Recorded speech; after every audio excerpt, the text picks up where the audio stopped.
Dito po sa atin, dito sa Pilipinas, isang bagong project po ang inilabas upang bigyan ng mas malaking oportunidad tayong mga Pinoy na nagnanais na maging bahagi ng makabagong industriya na ito. Ang Aptos Foundation, isang organization na sumusuporta sa development ng Web3 at saka blockchain, ay opisyal ng inilaunch ang Hiraya Network dito sa Pilipinas.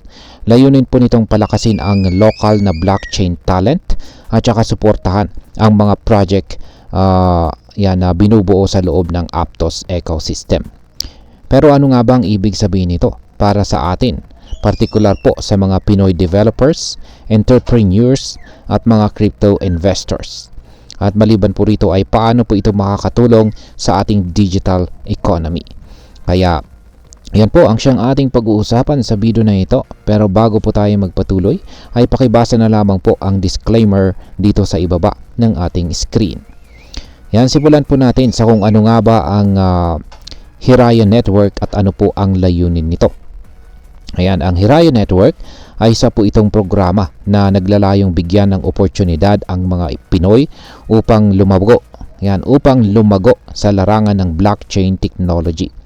Sa pamamagitan po nito ay magkakaroon tayo ng access sa grants, resources at saka training programs upang mapaunlad ang ating kaalaman sa Web3 at saka crypto. Bukod dito ay susuportahan din ng Hiraya Network ang mga community engagement, developer nurturing, collaborations with startups and investors. Ayan.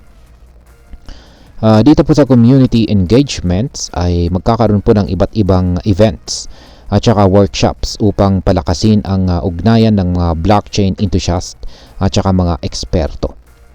Dito po sa developer nurturing ay makikipagtulungan po ito sa mga universidad, hackathons at saka research projects upang mahasa ang mga kakayahan ng mga developers dito sa Pilipinas. Yan. Sa collaborations naman ay magbibigay po ng suporta sa mga startups, academic institutions at saka venture capital firms upang mapalakas ang edukasyon at fundraising para sa mga projects ng mga Pinoy.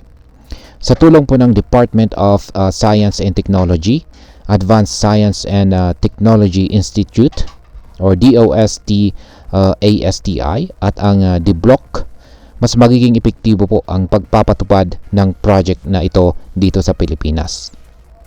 Ngayon is ano naman ang kahalagahan ng blockchain dito sa Pilipinas? Ayan. Alam naman natin na malaki po ang potensyal ng Pilipinas pagdating po sa blockchain adoption. Isa po tayo sa mga bansang may mataas na bilang ng crypto users at patuloy po na lumalaki ang interes ng mga Pilipino sa Web3, NFTs at saka DeFi. Pero ano nga ba ang dahilan kung bakit mahalaga ang blockchain sa ating ekonomiya? Ayan, una ay meron po tayong tinatawag na financial inclusion. Dahil po sa decentralized nature ng blockchain, mas marami pong Pinoy ang magkakaroon ng access sa financial services kahit wala po silang traditional bank accounts. Pangalawa ay ang tinatawag po nating secure at saka transparent transactions.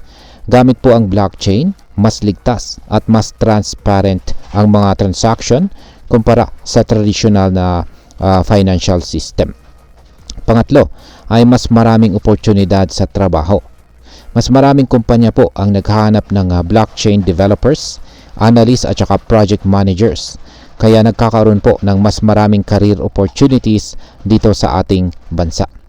Pang-apat ay suporta po para sa mga startups at saka innovators. Dahil po sa grants at saka accelerator programs, mas marami pong Pinoy ang makakabuo ng sarili po nilang mga project sa Web3.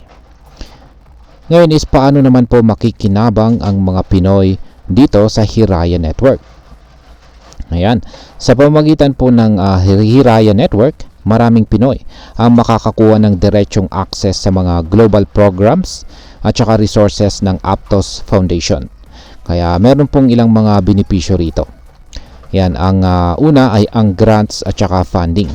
Kung ikaw po ay may startup o blockchain project, maaaring makatanggap maaari ka pong makatanggap ng financial support mula sa Aptos upang mas mapabilis ang iyong development.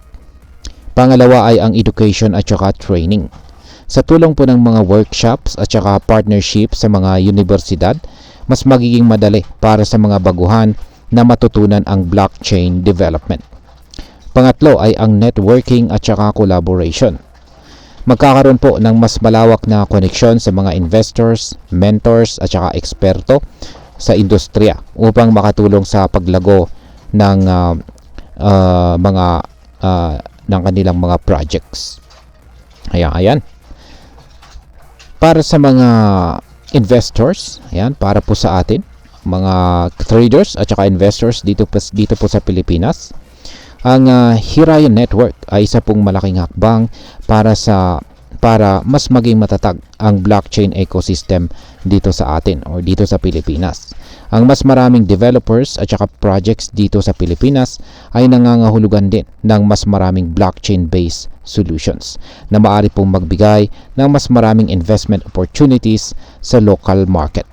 Isa pang mahalagang epekto nito ay ang mas mataas na awareness at saka education sa crypto trading at saka blockchain technology. Dahil po sa suporta ng DOST, ASTI at saka The Block, mas maraming Pinoy ang magkakaroon po ng mas malinaw na kaalaman sa tamang paggamit ng crypto, risk management at saka security measures. Ngayon is ang masasabi ko naman po rito ay ang launching ng Hiraya Network dito sa Pilipinas ay isang malaking hakbang patungo sa mas advanced na digital economy.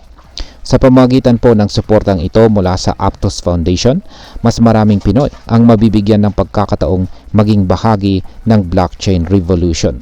Kung ikaw po ay isang developer, entrepreneur, or crypto enthusiast, ito na po ang tamang panahon para pag-aralan at samantalahin ang mga oportunidad na dala ng Hiraya Network. Ang pagbabago po sa teknolohiya ay hindi na po natin maiiwasan yan. Kaya't mas mabuting tayo mismo ang maging bahagi nito. At ayan, hanggang dito na lamang po tayo sa video na ito mga ka-crypto. Marami pong salamat sa panonood. Ingat po tayo lagi at God bless po sa ating lahat.